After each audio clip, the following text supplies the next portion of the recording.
And welcome inside episode number 51 of Breaking Bats, presented by Not For Long Media. My name is Justin Ayers, and I'm joined by Ryan Ripken, who's going to be helping us out here for a little bit here as Brian takes some time off to get ready to go play in Korea. Ryan, so we went from Brian to Ryan. I'm going to try to not make a Freudian slip here at any point and accidentally call you Brian. So that's going to be my goal for the podcast, but how are you doing? I'm good. Well, if you do, then that'll be the end of this partnership. But it's great to be back. Last time that we were on here was, I believe, it was opening round of the playoffs. So it's always a pleasure. I'm glad to fill in. I know Brian wish he could, but I hope that you guys can settle in the meantime. Yeah, it's you're right, because we had you on for like a regular interview, and then we did like the World Series playoff talk with just you and I for a couple weeks there. Fun fact is the episode that like you came on the first time was like one of our highest rated ones to date. So the people love Ryan Ripken. So I think the love is just all mutual here. So we're all big fans of you. The people are big fans of you, and we have a you and I episode this week. It's episode 51. It's the Ichiro Suzuki episode. So Ichiro Suzuki, do you have a favorite Ichiro memory moment? What does anything stand out? Well, is cool with Ichiro was actually it was my dad's final year that Ichiro broke onto the scene. I believe it was 2001. And so got to be at Safeco for the All-Star game and to see it all about. And honestly, as a young kid, I was 7 at the time.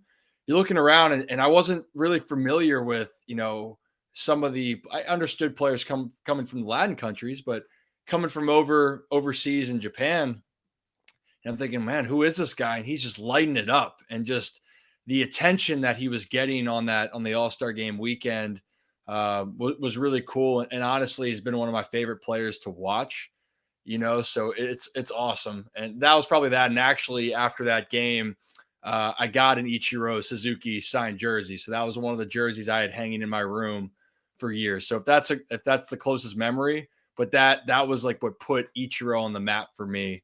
And that's something I won't forget. That's the coolest story. Like I had no idea. Like I was just like, oh, maybe you'd say like when he robbed. Didn't he have like a home run robbery in the All-Star game one year or something?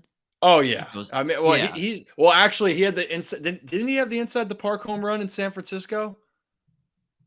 Ichiro. Was that him? I know it's putting it on the spot, but I just loved all the antics. I think also the stories I loved hearing about him is that everyone talked about all the time of how, he's a great hitter, obviously, coming onto the scene and how many 200 hit seasons he had. Ichiro, and everyone said, well, he's not hitting as many home runs, but then you talk to people that would watch him take batting practice, and if he wanted to hit it out, the guy could. Like he was a technician. And I think like these stories, like the legend of Ichiro, I think is really cool.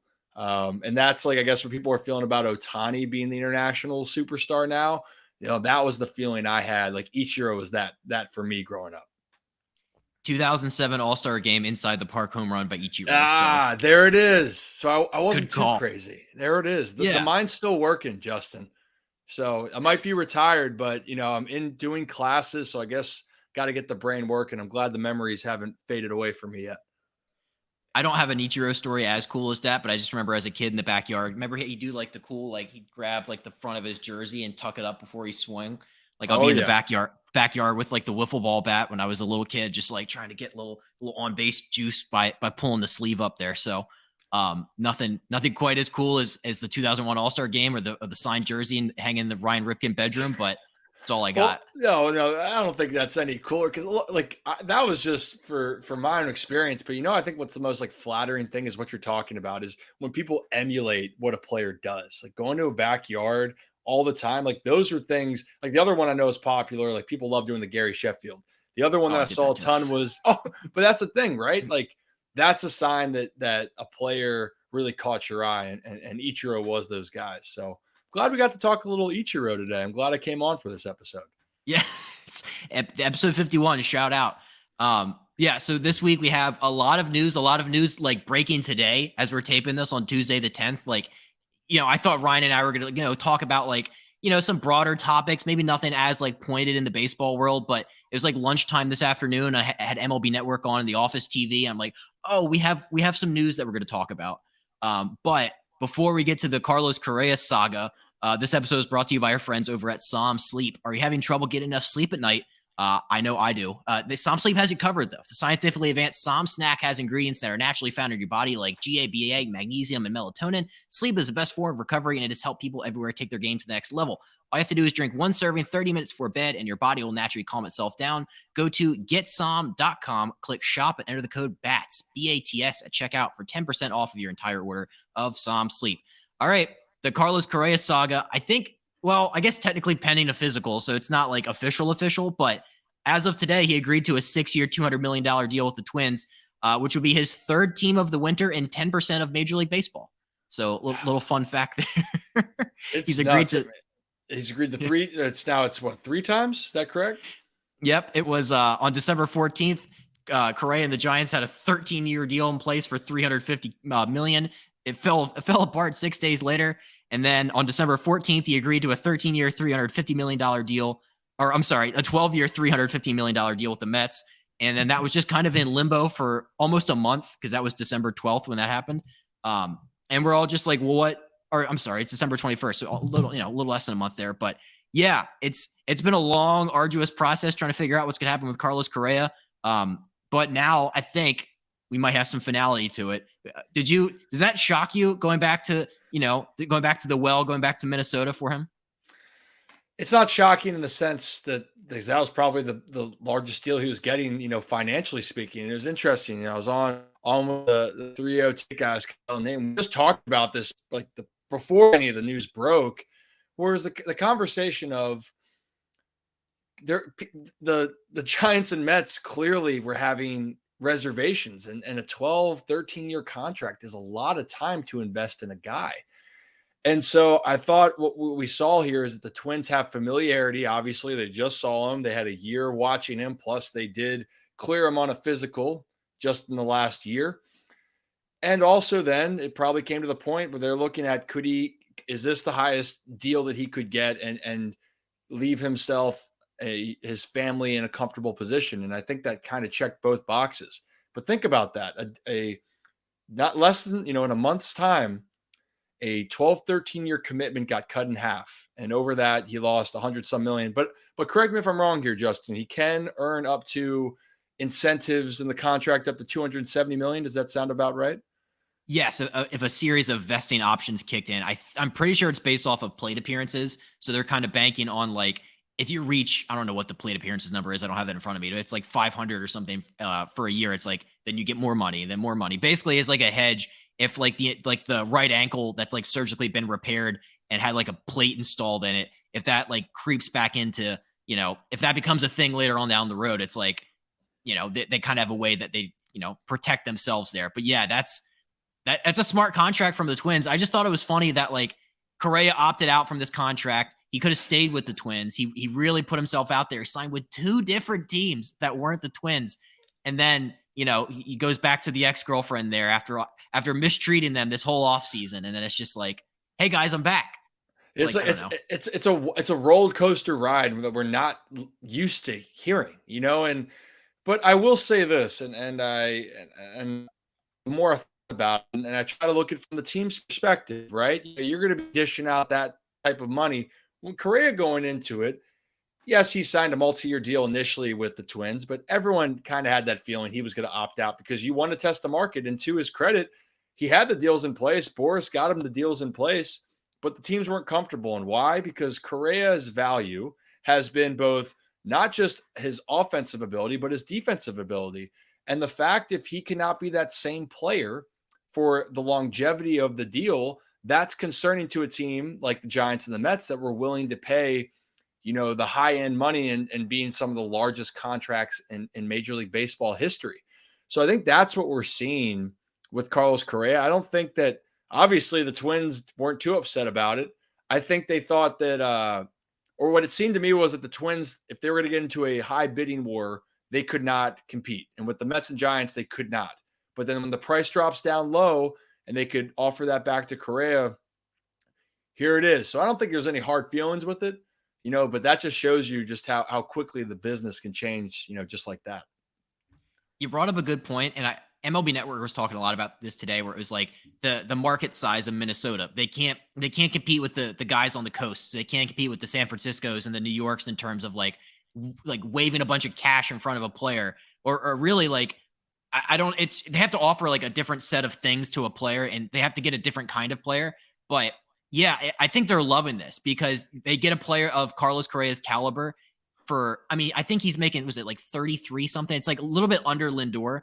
But Yep. the other thing that you touched on too that I wanted to talk about was like his value is like a lot of it's defensively. And like I just think it would have been weird seeing him in third base doing the A-Rod situation in Queens. Like I don't think that would have been the best use of his talents if he would have went to the Mets anyway.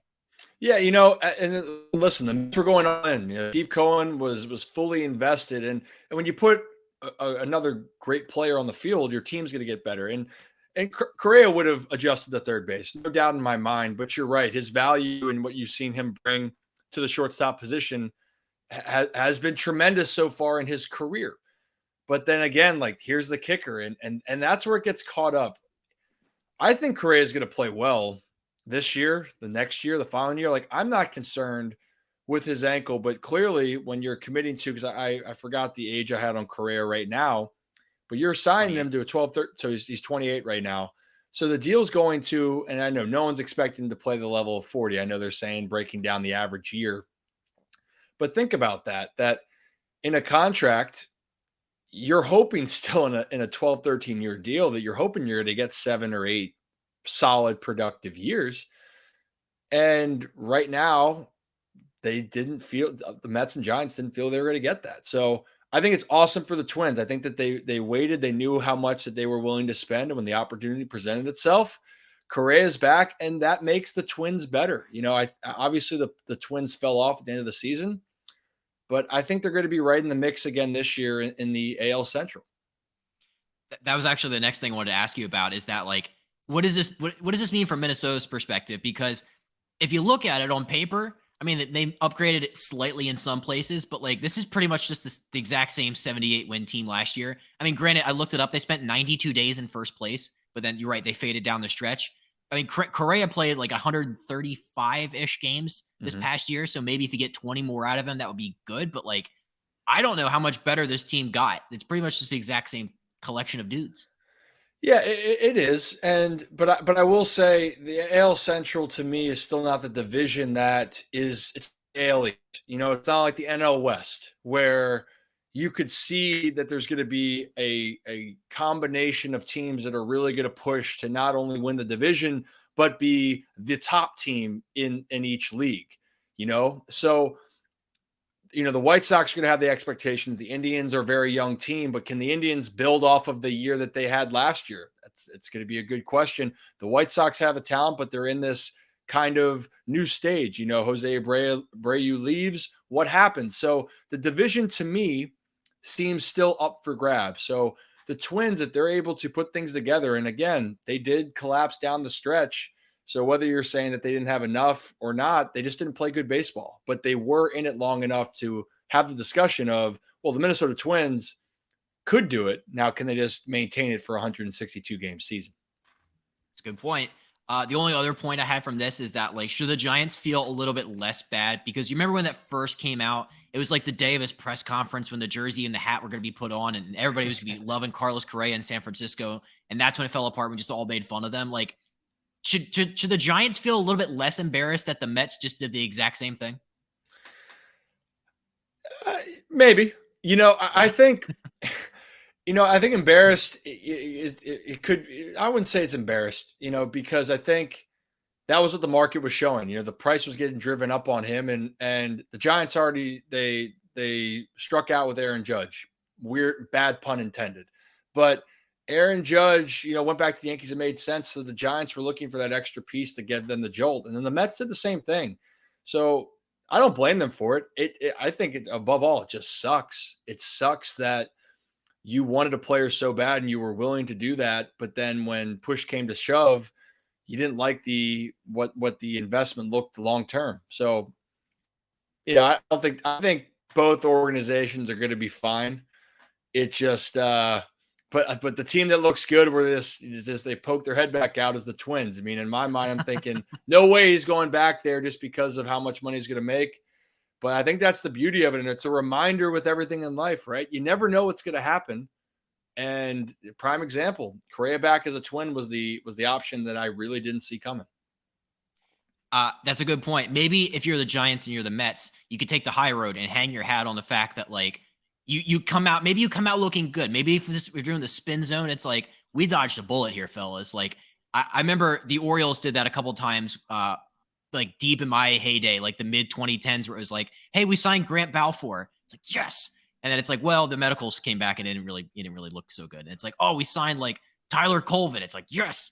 It's like, well, the medicals too. So it's like, but those guys, we came out on the good side of history for those guys too. So it's like, I think again, all roads can kind of just lead back to the Orioles as a theme of this conversation too.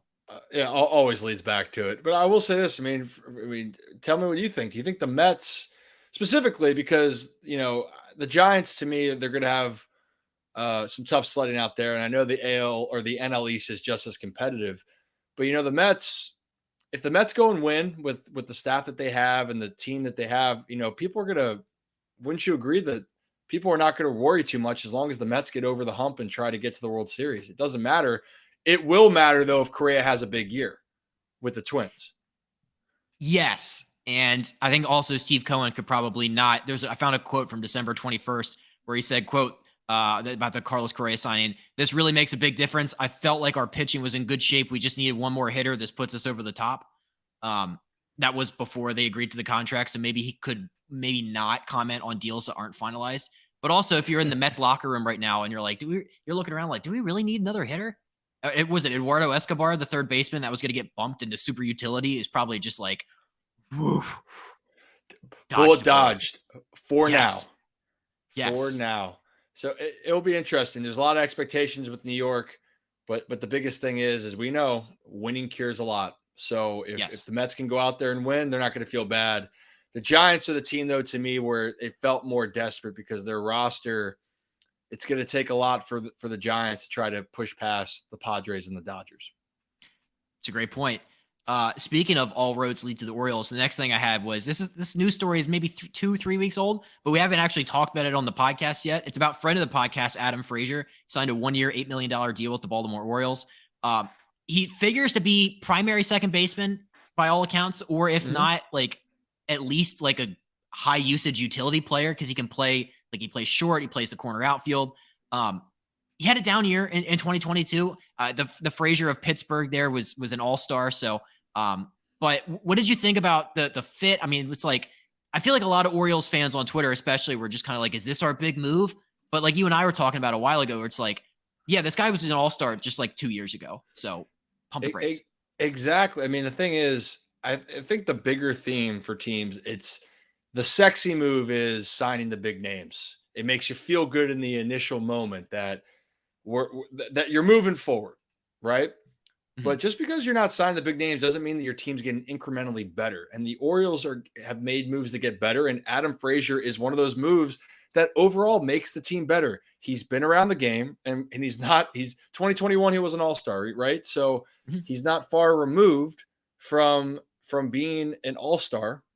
And that matters. Like that extremely matters for the ability that he can bounce back. And also too, I saw in the past when Adam Jones talked about, having the ability of having versatility of what Ryan Flaherty brought to the team and that confidence. When you have a guy like Adam Frazier that can play multiple positions, that alleviates a lot more issues. And I know that the Orioles have some young players that are capable of filling the shoes, but it helps when you have a guy like Adam Frazier that's been there, that's done that, and you can count on to be dependable, especially when these games you hope for the Orioles are going to continue to matter more and more.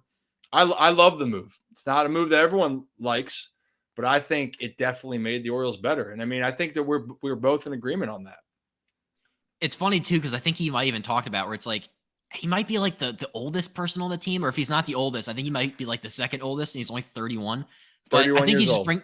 Yeah, we're calling it. Yeah, we're putting him out to pasture, and he's just like the grandfather of the team apparently at 31. But he just brings that like veteran presence and a little postseason experience too. I mean, this is a guy, if you look at the AL wildcard series from last year, had that game-winning hit against Toronto. So it's like he brings so much in terms of like locker room presence and all the intangibles that you want out of a guy. And for like a year, $8 million, that's like the best. Like that's probably one of my favorite, most under the radar moves of the offseason was them bringing him in to be, just like it's like when the Orioles brought Nelly Cruz in for 1 year, $8 million. This is the same kind of thing. Oh yeah, I mean, honestly, this is the other thing I look at. Look at the longevity of him being able and his availability in the season. Last year he played 156 games. In 2021 he played 155. So you're seeing like that matters. Durability matters, especially for teams. It's a long year. And the other part of it too, and this helps especially with the changes to the shift. Adam Frazier does not strike out a ton. So he's able to put the ball in play, make things happen. Looking at the numbers right now in 2022, he only had 73 strikeouts in 541 at bats. So he's putting the ball in play. And I know sometimes people might say, well, does that matter? I'll tell you what, especially with the shift changing, that does matter. It's going to give you an opportunity. He knows what role he's going to fill. And I think that's something in the past with each team, you need to have players understand their role. And I think Adam Frazier understands what his role can be to help this team. And you know what this move also does? It gives the Orioles infield, it's like an embarrassment of riches in terms of like Ramon Urias, who won the Gold Glove at third base this year. He's probably going to get bumped into super utility with Gunnar Henderson shifting over to third, Mateo at short, Frazier at second. It's like, that's not a bad thing to have a guy that has like 15 homer pop and a Gold Glove to be like, if somebody gets hurt, he's just like, he can step right in. Or it's like the DH and you can cycle guys in and out. It's like, it's a good problem to have when your team is like, nobody's ever like, dang it, we have too many good players on this team. Yeah, no one will ever complain about having good talent or good pieces around you. And if you look at it, most cases in a season, depth is going to be the big reason. We always see it, and more so it comes out in pitching, right? Because that's why you look at teams' farm systems and look at what they have, where you have to go through so many arms. I mean, but it gets overlooked how that matters for having guys you can count on a consistent basis. I mean, that's why the Orioles went and got McCann to back up Adley. They're going to give him they're both going to probably play a little bit of first base, but it also gives you the flexibility, and you're adding a player that also is a solid major league catcher. So that allows you more flexibility. And if you have more flexibility, it's going to allow your team and lineup to withstand injuries and withstand tough times. So I think when people look at it that way, it really is a positive what the Orioles are doing. It really is. And it's going to be so much fun to watch them this year. And I'm glad they're bringing in a little mix of veteran talent to mix in there with the young guys. Cause I think that's what you need. You can't just all have a team of guys that are like 25. You do need to kind of have that veteran leadership presence. But so Frazier's a Nashville guy, and this is a great segue because the Nashville MLB team made news this week, or the potential of having a Nashville MLB team, where there's a group of like investors and advisors. They want to bring a team to Nashville, and they added Don Mattingly, the former Yankee great, Miami Marlins manager most recently. They added him to like an advisory board that already had Dave Stewart, legendary pitcher, former D-backs GM. This is really interesting. I think this made news maybe I want to say a year ago in terms of like Rob Manfred said we want to bring 32 teams in Major League Baseball. We're at 30 right now, so we're gonna have to add 2 somewhere. And it's like the Nashville Stars they're trying to become a thing. I think that's a great, like, first of all, like that idea of expanding to 32 teams is great. It's more fans, it's more excitement. But what do you think about Nashville? That seems like a great sports city. Well, what I think about Nashville in general, Nashville is a lot of fun. If you haven't been to Nashville, I really suggest you put it on your list of places to go visit, because you'll have a fantastic time. Might have too much fun sometimes, so maybe you have to hone it back. But yeah, it's awesome. They have the Titans already there. They have the Predators, the hockey team. So it's really great. And we always seen, and Justin, we've talked about this before, with Baltimore, for instance, you always talk about like people love the Ravens, they love the Orioles, but you're missing that third team in the area. And yes, you have the teams in DC, but it doesn't carry the same weight. Nashville has that feel. You add the other team, and it just even brings more of an electricity to that region and city. And Nashville's a perfect destination. Who wouldn't want to go down? Yeah, it's the Titans are getting a brand new stadium at some point too, so it's like there's a lot of money to be had in the market size, and it can accommodate. I feel like, if we were to add Nashville as the 31st team, what other city would you want to have as the 32nd team? People are probably going to push for Vegas. I think that that's just kind of where the sports world's moving. You look at, the Raiders moved there. They added the women's basketball team, the Aces there. You get a Hockey. sense that hockey, that's the Golden Knights, first year there, they brought excitement almost going. They went to the Stanley Cup and fell to it was the year the Caps won, right? Yep. Good times if you're a Caps fan. But right, so that'd be my vote. What about you? Do you have another one outside of Vegas? I do. So I remember I wasn't really like a baseball fan when the Montreal Expos were a franchise. I really started watching them in 05 when they became the Nats. But Mhm. I did see the exhibition games that the Blue Jays would always have up at Olympic Stadium in Montreal. In 2017, they had 43,000 people there. I think it was a 2 or 3 game set. That place was buzzing. I feel like that's another market that Major League Baseball could tap into, where they already had like a sports fan base that you can just already tap into. It's like people in Montreal like baseball. Granted, they're probably older by now, but I think that would be another way to kind of grow the game internationally. French Canadian Montreal, whole new fan base there. I think that would be, if we maybe get them a new stadium, because I did hear Olympic Stadium is a dump. But Yeah, it's a little outdated. A little yeah, outdated. if we get them something new though, I think Montreal will be a fun one. I like your thought. I'm curious if the MLB would consider going back to a place that a team moved from. But to your point, I like the idea of the international game, and I think what makes an idea like that extremely plausible is because MLB is trying to push about making the game more, more global, getting more interest, and even if it is just going right over, the border up to Canada, that would be amazing to have 2 teams, because I do feel that the whole country gets behind Toronto. It's the only team that they have. So it definitely would. That's something like, I see your thought process, Justin. I like that. You're making me think even more about this. Well Bring done. it back to Montreal and bring back those cool uniforms. For the first, I don't know how many years of my life, I thought the logo, the M said ELB. I thought it said ELB. I think most people did that too. The I'll old tell you M, what, yeah. I love those Expos unis. I was a big fan, and I am all on board to bring those back. It would be so much fun. The other cities that were like tossed around, I think this is a year old, so this isn't like breaking news, but it was like Charlotte, North Carolina, Montreal, Nashville, Portland, Oregon, and Vegas were the other ones that were like being tossed around in terms of a major league expansion team. I think all of them would be fine. Mhm. Charlotte would be interesting because they have the Hornets and the Panthers already there. Yep. Charlotte's a great city, so I wouldn't hate that. But Yeah, also a great city. And I know though that Charlotte would have to expand their actual stadium. It'd have to be built up, and they'd have to make a little bit more space as far as, I think there's a certain radius for where the stadium's set. They'd have to clear more ground, because I think certain MLB stadiums have to have a certain amount of coverage, like mile wise, in order to put it there. But location down there, you kidding me? People would really gravitate towards a major league team in Charlotte. But again, another city that's a lot of fun to explore. Go down to Charlotte. I promise you'll have a good time. it's always been a great time when I go down there and watch Panthers games. So that's a fun one to think about. I like the idea of expansion. It gets the people excited about baseball again. Which, that's never a bad thing. Well, that's the goal, right? Is that the whole purpose of it is it's an entertainment. It's an entertainment industry, even though it's a sport. And what are more ways to get the sport buzzing? And that's it. And look at us right now. We're my mind is whirling over these places. So imagine the more and more people get behind that.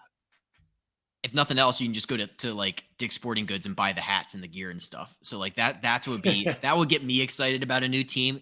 Even if I think most people did that with like the Las Vegas Golden Knights, where they're like, yeah, I'm not really a hockey fan, but I'll buy the sweater. So could we just tap into that market of people? Just tap it in. Absolutely. Yeah. So January is also, in terms of baseball, like if we don't have groundbreaking Carlos Correa news, the other news that's always about is like the Hall of Fame elections coming up. And I have a very simple question about the Hall of Fame. Has the balloting in the process, has it lost its luster, do you think, in recent years? Last year, only David Ortiz. 2021, they just didn't elect anybody. So I think, I mean, I personally have kind of like fallen out of love with like the whole balloting process, but I'm curious if you have as well. You know, it's such an interesting situation now because it feels like it's a flawed process, but also I don't have an example right now to say this is what we should do. And maybe because it's more on the spot and I'm thinking, oh no, where's my brain going with this? But here's what I'll say what I think with the voters and everyone's wrestling with. It's the whole dynamics between steroid era, post, pre, and how do you value those guys getting in? Like those are the biggest names of what's going on with guys on the ballots right now. And you have people that stand firm on one side or the other.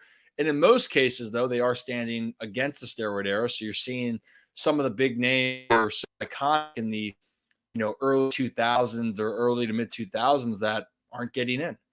So I look, but here's the slippery slope, though. As soon as one of those guys gets in from the steroid era that was knowingly taking steroids, and you do that, then you're going to open up this whole can of worms where how are you going to then evaluate? So, like I said, it'd be interesting to say, well, hey, you change the voting process, but you're still going to be left with the problem of how do you reconcile the steroid era?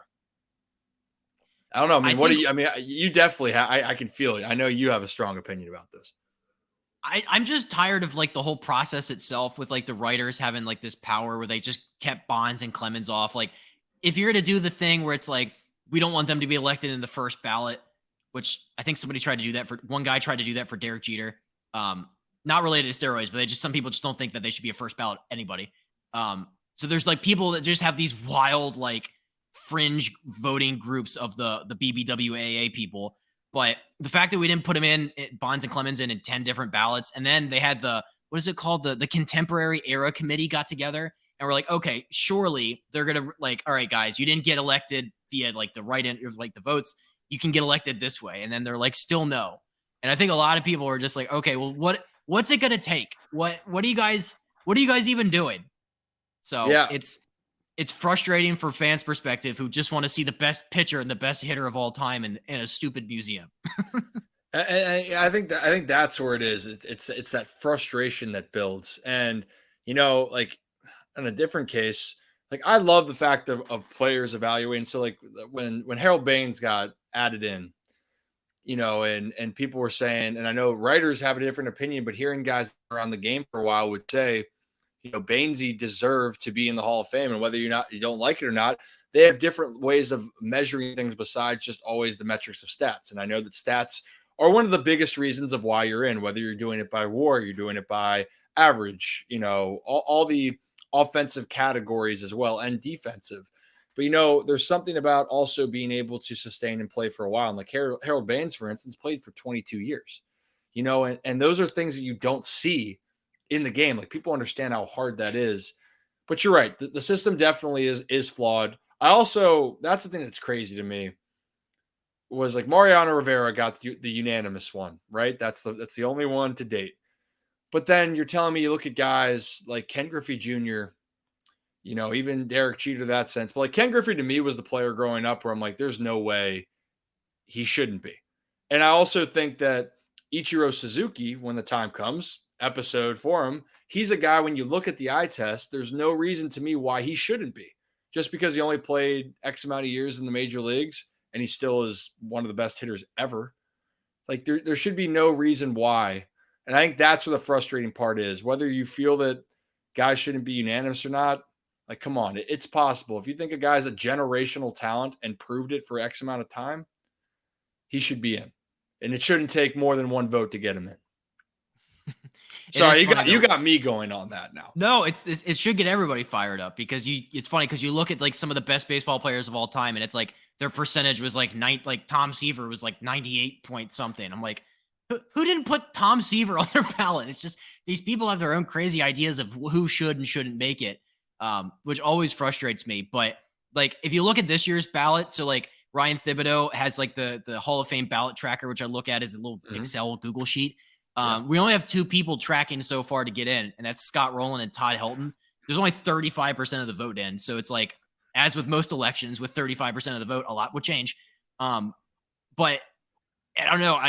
Helton's just barely clinging on, and I didn't really think that he was like, his peak was like 6 years there in Colorado. So I probably wouldn't put Todd Helton in, but Right. I mean, if our one saving grace this year is gonna be Scott Rowland, it's a down year.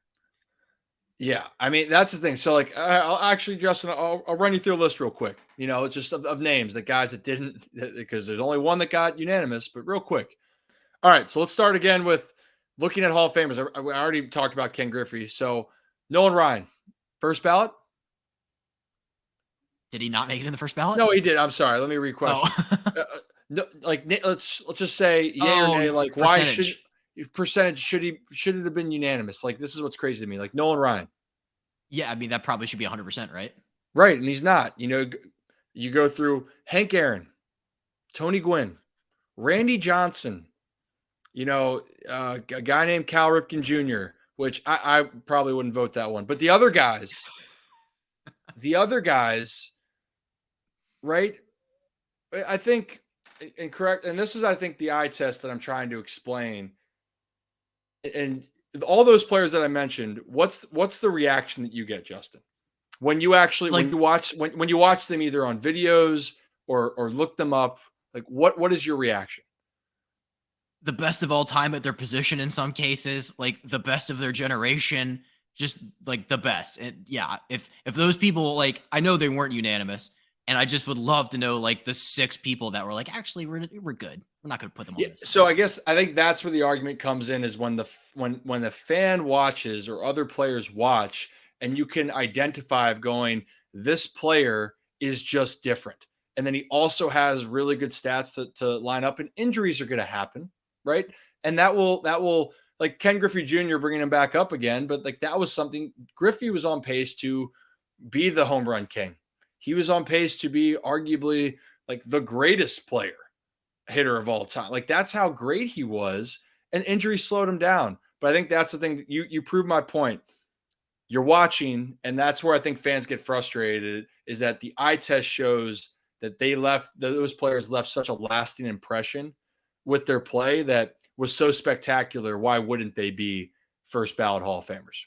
Or sorry, unanimous Hall of Famers? Because those guys were first ballot, but you know what I mean. Yeah, I mean, like, yeah, I'm looking at Vlad Sr. he had to get 2. He wasn't a first ballot Hall of Famer. He got elected on the second time. But it's like, maybe the way to fix it is too, where it's like they only have 10 people you can put on your ballot. And in some of these years, like, I know that there is like, you could fill 10 plus. You could probably put 15 guys on your ballot. Maybe that's just like a simple fix. Why is it just limited to 10?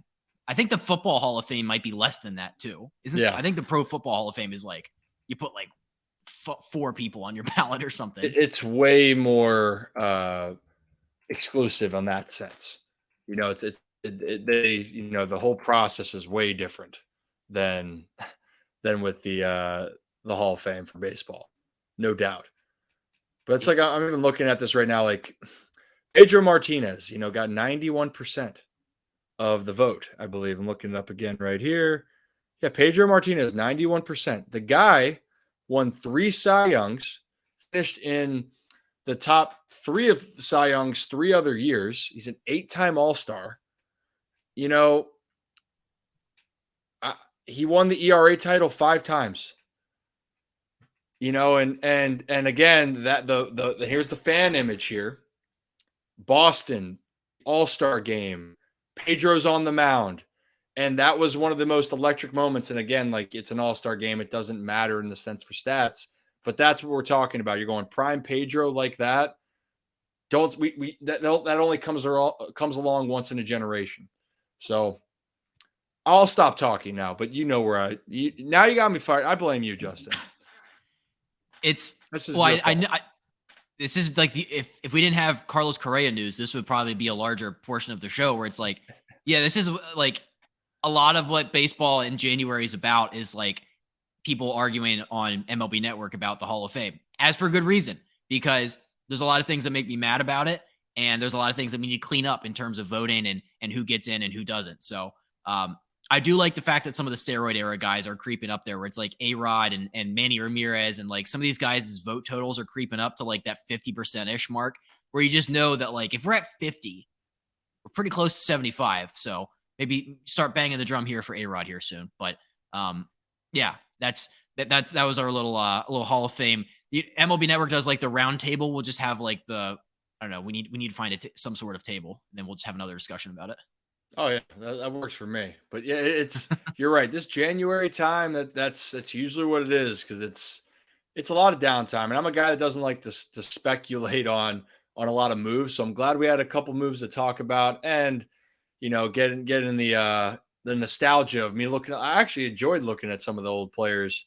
It brought me down memory lane, and brought back a little passion that I didn't know well, I did know, but it's in there.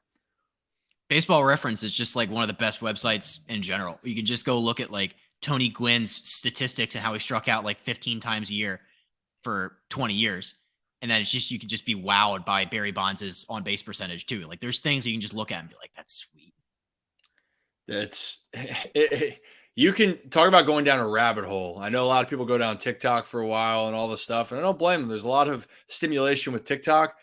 You want to go down a real rabbit hole of all these stats, you're going to get blown away, and it's going to be endless because there's so many out there with all the guys that played. Maybe that could be a new hobby for people. I'd recommend it. A Baseball Reference rabbit hole where you click on like a player, then you click on like the year of like the team, and you can kind of scroll down. Yeah, I do that hour a day, maybe. Oh, you're already in it. I'm deep. Way ahead. Yes. For baseball nerds, that is our YouTube TikTok rabbit hole. So a lot of fun stuff to be had on. And that's how we do the thing every week, where it's like pick a jersey number and we can list off people based off of that. And they have every person's jersey number and then the player who wore them based on WAR. So like number 51 WAR is like Randy Johnson, I think, was number 1. But he didn't wear 51 the entire time, which is like, why can't just flip flop. You know what? Shame was on number? Players for wanting to change their numbers. Why would they do that? My number, but mine was so in high school I was 17. When I played travel ball growing up too, I did 8 when I was a little kid. Then I said, you know what? I'll let my other family member keep that. Then I was 18, and because I wanted to keep the 8 in there, but then it was 17. And honestly, getting into pro ball, whatever jersey was one of the largest ones that felt comfortable. I think I remember in Aberdeen, I was given 58, and I was actually given 58. It wasn't, I didn't pick it. It was just, that was the one that really kind of fit well. And after a game, one of the fans came up to me and said, oh, hey, can I guess why you picked 58? And before I was going to say, hey, there's no relevancy to that, I said, sure. Out of curiosity, what do you think? And he goes, okay, well, 5 Brooks Robinson was a big, and it was very well thought out though. But he goes, 5 Brooks Robinson, Oriole legend, your family thinks highly of him.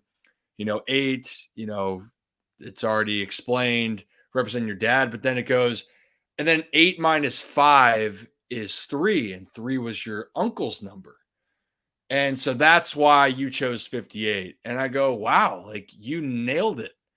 And he goes, really? And I said, unfortunately not. But I said, that was one of the best descriptions I've ever heard. And I think I signed a couple things for him. But I'm just rambling right now again. But again, I wasn't as picky on that. I was so proud to just have a jersey. And I think as you get older, the number might mean more when you kind of prove it. But like what's cool right now, you see with the Orioles, a lot of like high number guys. And, I had Spencer Watkins on with the interview. Spencer didn't care what number he got. It was the opportunity and being out there on the field. That's all that matters. And I think a lot of those guys, share that sentiment. Dang, that's a great story too. Yeah. It's like, wow, this really must've been a well thought out, not like decision, carefully crafted. It's like, no, literally it's just like they had a double XL back there and that was the only one. Well, so like, and I know they were waiting to tell me that for a couple of games. And I felt bad then being like, you're right. Then like, nope, sorry, you're wrong. But but I did appreciate the thought because, of course, I care about my family and Brooksy. Being from Baltimore, how can you not love Brooks Robinson? That guy, talk about like a true legend of Baltimore. That guy embodies it on and off the field. I also just love how, like, when I played high school baseball, it was like the jersey numbers got bigger the higher the number was. So it was like if the larger kids on the team had to wear like 20, but like I remember the one year I played, I was like a senior, and they're like, "All right, you get first pick of your jersey number." And I was going through a phase where I watched an intentional talk every day, and I really loved Kevin. I still love Kevin Millar, and he's Yeah. the real 1-5. And so Right. I go in there, and I was like the first or second person to go in the jersey room to pick mine out. And I'm like, I want number 15. I didn't look how big it was. And like not knowing that, like, I just grabbed a double XL. So for the rest of the season, like my arms look like toothpicks in the little jersey sleeves because that jersey was made for somebody 6'5", 280 or something. Well, that's what you are, right? It's about the Yeah. same. Yeah. I think it was 5'7", 130, and I swam in that thing. But you know what? That's what Kevin Millar would if he's somewhere out there, he's just like, he's appreciating that I picked the real 1-5 just for him. Hell yeah. So I mean, is that would that be your number of choice? And it was Millar, and that's awesome.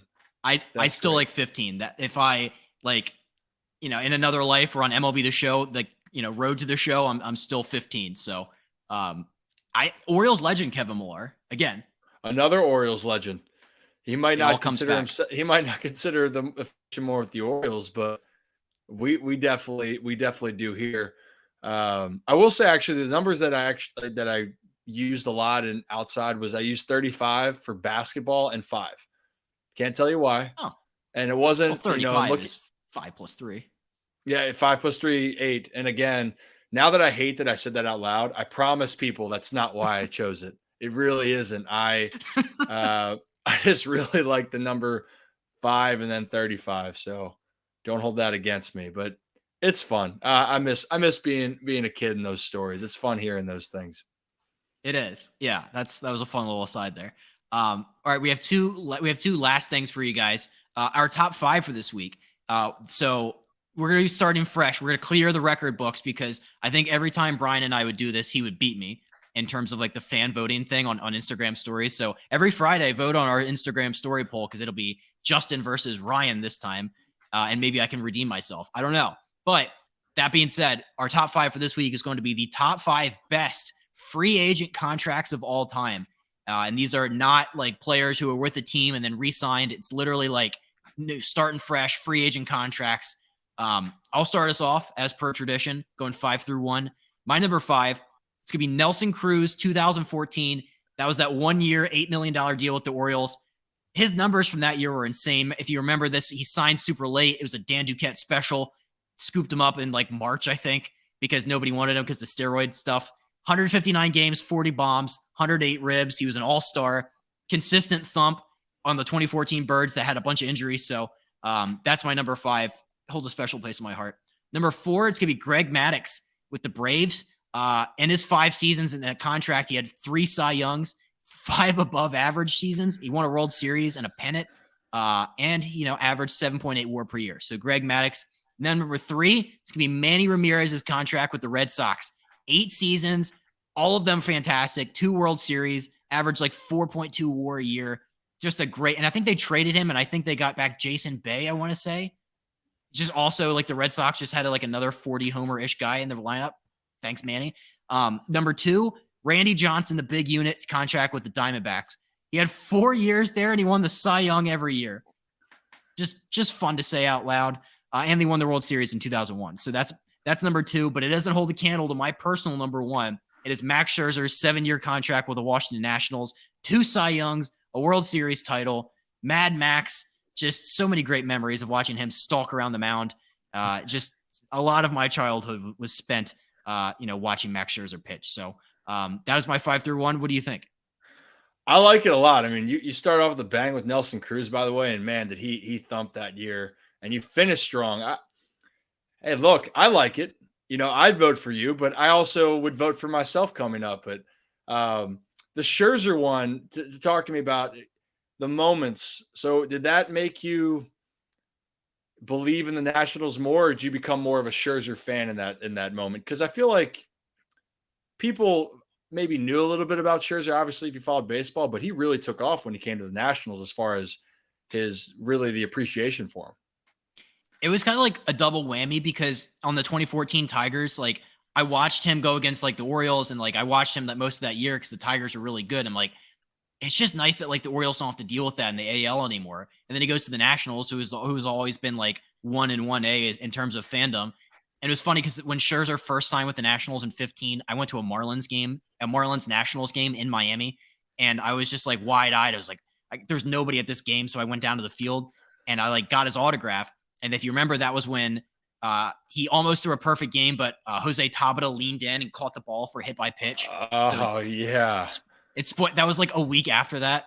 And I was like, Max, between you and me, you can tell me. Like, Jose Tabata leaned into that, right? And he was just like, no. And then he just got really quiet. And I was like, can I have a picture? And he didn't acknowledge me. And I got a picture taken. I got a picture taken of him just looking straight down. And I'm like, so that is, I have the ball on my mantle over here, but is the photo still the photo right there next to the ball? No, that would be, it's not a great picture. It would have been better if you would have looked up, but that's the one and only time I'm ever going to meet Max Scherzer. And then, I accidentally told him I loved him. That was the other thing. I meant to say I'm a big fan. I was just like, hi, Max, I love you. So to recap this, you got a ball signed. Mm-hmm. I do. Yeah. He didn't acknowledge, or he acknowledged slightly, but you might have pissed him off potentially. But you also told him you loved him all in one. What a beautiful moment. Yeah, I think it really was. I think viewers need to see the photo at some point. If not, you can send it to me. Yes. And it's embarrassing because that was 2015. I think I was 19. It wasn't even like I was like a little kid. I was just like, I was an adult. I told another grown man I loved him. And then I asked for a picture of him. And then I didn't get it. But I still have the picture. But Max, I'm sorry. That's not the interaction. That's not the way I saw the interaction going in my head. I thought it was going to be so cool. I'd be like, hey, I'm a big fan. Can you get a picture with me? And it was just like, I love you. You know what? Actually, that kind of reminds me of, and this is like a childhood for me, was I watched SpongeBob SquarePants, and it's an episode of they're selling chocolates, and they said, you really got to woo the customer, Patrick. Oh. And so they knock on the door, and the guy opens it, and Patrick just goes, I love you. Guy slams the door. It's kind of how I feel like it went for you. It's like, okay, I have something different, but you just couldn't write word out. Hey, I love it. You know what? I bet he loves you back, Justin. I do. I hope he does. Yes. He's very intimidating, especially if you say something that he doesn't like, because that whole week it was people telling him like the same thing that I said, where it's like, hey, that perfect game of yours, huh? That guy leaned into it, right? Like, I think by that point he was so numb to everything where he was just like, no, he didn't lean in. No, I will not get a picture with you. No, I don't love you. So it was a sad day, bad day. Oh, it's a great day, Justin. It's a great day. Look forward to the photo soon. Should I roll out some of my picks here? Yes. Okay. All right. So I'm going to start number 5. I'm going to go with Vlad Guerrero Sr. Signed with the Angels. It was a 5-year, $70 million deal. And the reason why it's at 5 is because just for the Angels, it was just hard for them to accomplish much. But what Vlad accomplished in the first 4 years was pretty incredible. He came the first year of the deal. He won the MVP. He was an all-star the first 4 years as well. He finished in the MVP voting the top three of the 4 years. And each year he won the Silver Slugger. So Vlad was balling. Just unfortunately, it wasn't to the point of winning anything of anything of magnitude for the team. Next for me, I'll go with Randy Johnson, just like for you. Randy, I mean, what more can you say about Randy Johnson? I mean, incredible numbers, incredible pitcher. The big unit says it all. Number 3 for me is Max Scherzer, because, again, talking about changing a team around, one, it brought the attention of Max Scherzer to the spotlight. Coming to DC and seeing the Nats, obviously they had some other great players, but Scherzer then headlined, those all-stars, with Bryce Harper. And seeing what Scherzer's doing now, you were seeing greatness really come about in Washington, which was awesome. So that was 3, right? So number 2, I am going to go with Barry Bonds, and that's where his contract, I think we're talking, and this is what it's crazy to me. And this is, again, not if you believe in the steroid part, and whatnot, let's just go off of value because steroids were allowed back then. It was 6 years, $43 million for his seasons 93 to 98 in San Francisco. And what did Barry Bonds do during that time? Well, he won the MVP his first year. It's an all-star every year. He won the Gold Glove. I mean, goodness, 1, 2, 4 times during that span, and also he just hit a ton of home runs, stole a ton of bases as well. 29, 29, 31, 40, 37. I mean, Barry Bonds was like the ultimate threat. Like, and that's the thing that stinks. Before all the steroid allegations, Barry Bonds was going to be a surefire Hall of Famer regardless of it. He just might have not reached those big numbers, especially in the home run department. So that's number 2. Number 1 is going to be Reggie Jackson. And the reason why I think it's just cool is that he signed, I believe, a 5-year deal that was like $2 million or something like that, right? So and back then that was a ton of money, 2.9, I believe. But this is where I think the moment is the reason why I love it so much, is because Reggie Jackson became Mr. October. He brought this different type of life to the Yankees, and they won 2 World Series titles during that span. And that, I think, is what really kind of, in my mind, Reggie Jackson helped change around the look and the face of what the New York Yankees look like. So that's why if I'm looking at a bigger picture, that's why I look at Reggie Jackson. Obviously, some of the other guys have way better numbers overall. But Mr. October coming up in the big moments with that deal, I got to go with Reggie Jackson. That's mine. I like that. A lot of, I think we shared similar sentiments where it was like players that like brought, prominence to the team that they went to. It's like, I don't know what, like if you won a World Series or just made them relevant more like nationally, it's like, I think that when you sign a big time free agent, that's one of the things that you hope to get, right? Where it's like, you want more eyeballs, you want to go to the playoffs, you want to run the World Series. So if you can accomplish those things when you bring in somebody like a Reggie Jackson, like mission accomplished. That's a great list. I found the picture if you're interested. Yes. See that? A little bit over. Yes. Beautiful. He didn't look up. If you notice the guy with the headset, he's looking at me like I'm crazy. Perfect. Yeah. So it's beautiful. That was Justin. September. Oh, that was 9/11/2015. That's tough. Yeah, that was a sad day, bad day for your boy, but I still got a picture. Still counts. Yeah. Right.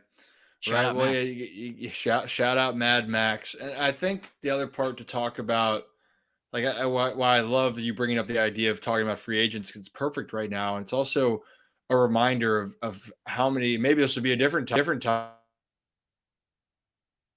conversation are actually not of contracts, I should say, that are not necessarily going to work out. And I think we're seeing right now all these big names and these guys getting signed where people want to see the big deals getting done. Like, I'd love to see Aaron Judge, even though it's for the Yankees, I'd love to see him play really well. I'd love to see all the guys that sign their big deals go out and maximize the contract. But the reality is it's a tall task to live up to it. So you really appreciate what some of these guys have done so far, especially in today's game, Justin. Team control and youth really kind of drives the game as far as success, not the big free agent deals. Or if you're the Atlanta Braves, you just lock up all of your young talent when they're 22 years old. So that could be the other way you could do that.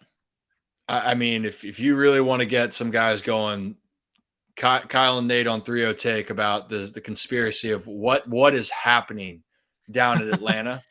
Because I don't know how they keep doing it, but man, is that incredible. It'd be, and like, how do they keep doing it? Well, that could be for a different time. That could be a whole nother like serial like podcast breakdown, like a mystery series of like, yeah, how do they just get like their all-star 21-year-old Michael Harris like the third just for like 8 years and like 80 mil or something? That makes sense, right? I don't know. Again, it'll be a good docuseries to run. It would be. What were you say? No, that was it. Just I'm already thinking of what the trailer would look like. Yeah, little soft piano intro. I had one last thing for this week's episode is our feel good story of the week, and it's brought to you by our friends over at the Original Fudge Kitchen. They are the official sponsor of Not For Long Media and the Breaking Bats podcast. The Original Fudge Kitchen is. It's a staple of the Jersey Shore. They have 6 locations in Cape May, Wildwood, North Wildwood, Stone Harbor, and Ocean City. They make all their fudge in store, guaranteeing a delicious product. So stop by if you're on the shore, or down the shore, I should say. Let them know Not For Long Media sent you, or you can check them out at fudgekitchens.com. So the feel-good story of this week is, again, it's going to be Orioles themed, shocker. But one of my favorite players growing up was Chris Tillman, because from 2013 to 2016, I want to say, he had 14 wins average per year. Like, the Orioles didn't have like a true shut him down, lockdown ace during that time period, but they had Chris Tillman, who was pretty damn good. And, you know, a lot of fond memories of watching Chris Tillman pitch. He's trying to come back. He's 34 years old. He just had shoulder surgery. He's been throwing 88 to 90 on the gun down in Palm Beach Gardens, Florida. He's trying to throw for scouts soon, but it's been since 2018 since we've seen Chris in the majors, and that's been too long, frankly. So I just hope that he gets signed to some sort of, maybe like a minor league deal to start. We just need Chris Tillman back.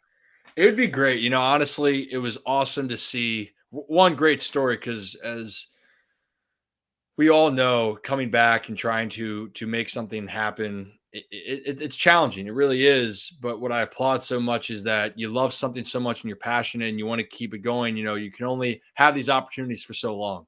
And Chris wants to keep chasing to get back in there. And he's already had a great career. You know, came up to Baltimore when he was 21 years old in 2009. And he gave a lot. It was awesome, I think, for him that he was a part of the time with the Orioles where the team is the best 5-year stretch that they had. And I think that's cool. And that's probably what really resonates with you, Justin, right? Yeah, if you played on those Orioles teams back then, there's like a certain level of nostalgia that, like, I'll just root for these guys, like, no matter what. Like, if you're on those teams that brought me so much joy from 12 to 16, it's like, I'll go to war for you. So yeah, and that's why I was so excited when they brought him back in 2018, even though his 2017 was really bad. I was like, you know what? Tillman's back. Everything's going to be fine. It wasn't fine. He had like a 10 ERA, then he got cut. But again, just ride or die. I fight for my guys, and I'm going to fight for Chris Tillman to get back in the league any way I can. You see, that's loyalty right there, John. It is. And not only do the people that follow the pod appreciate that, but I know Chris Tillman appreciates that as well.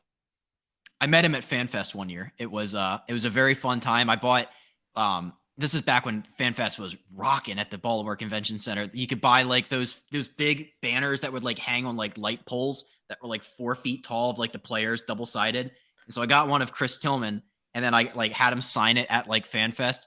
And like, I like rolled it out on like a little autograph thing. And he was like, what? He just looked so confused. I was like, yeah, I just tried to pick the biggest, most awkward thing that you could sign. If you could just put your name like right on like your hat or something. So yeah, I'm a big, I think I met him a couple times. That, again, fond memories, nostalgia, throwbacks. It's the best. They you know what I'm starting to learn, because I'm a little older than you, is that as the time goes, you look back on those more and more. You want to stay as present as possible because life's going on right now and you got to enjoy it because it moves on. But it is awesome to remember such fond memories and times that you had, you know, back then. And Tillman was a big part of that, especially for the Orioles community and especially for the Justin community. You know, that's first and foremost then here. It is. Yes. That was just, yeah. If you think, yeah, because like you could, like, baseball is like such, like, you can just pinpoint a time in your life where you can just like think back to like what you were doing, like who was on like your team at that point, like where you were at in life, like graduating high school, college, like where, like that summer I spent just watching every Orioles game and going to 30 of them. It's like, yeah, that's why baseball is the best. And that's why, you know, that 5-year Orioles stretch there, I can name you probably every obscure pitcher, hitter, whoever you want. That's just top of mind. You name it, you can remember it. I mean, and that was an exciting time. And I know Orioles fans are really hopeful that this next window that's hopefully, you know, last year was the opening of it, you know, continues so more people can have these memories, you know, moving forward. It's exciting. It really, really is. And I wish Chris all the best. He's a great guy, and would love to see him get another chance if that's what he's pursuing. It's the best. All right. Well, before we get out of here, we have 2 last quick words. We want to give a shout out to friend of the podcast, Actions Over Words. It's an apparel company with the mission of encouraging people to use their actions instead of their words. They donate $5 from every sale to charity. So go to actionsoverwords.com, actionsoverwordsapparel.com, and use N4L promo code 10% off. And then finally, the Not For Long Media family of podcasts is awesome. It's growing. Lots of great content. The Colin Thompson Show, 2 Girls, 1 League with, and then OGs with Harry Mays and Jason Martinez, or the other fine not for long media podcast you can enjoy if you so choose. It's been a lot of fun, man. First episode, Justin and Ryan didn't slip up the entire time, so I would like a small amount of kudos. Just I'm not going to clap. I'll clap. Yeah, we'll clap it up here. That. So that means if you want to run this back, I guess I can come back. You passed the test for me. But Justin, it's always fun, us getting on and talking, and we can get each other going. And I really appreciate being able to fill in. You can't fill Brian's shoes, but I appreciate you letting me on to try to hopefully keep people entertained while Brian's getting everything set up, and I know people will love when he's back. Absolutely. And then, who knows, maybe at the end of this, we'll add you to the Justin Ayers podcast wall. We already have a fine selection of Brian O'Grady memorabilia, such as this flag thing from Japan. And who knows? Amazing photo. All about that. So we might have to add a Ryan Ripken special. I'm not sure what that would be yet. I don't know if it would take the place of the Tyler Watson signed glove, but who knows? Time will tell. I got a lot of work left to do before I can make it on that wall. So everyone stay tuned on that, but that's going to be one of my new goals. Absolutely. All right. We'll see you guys next week.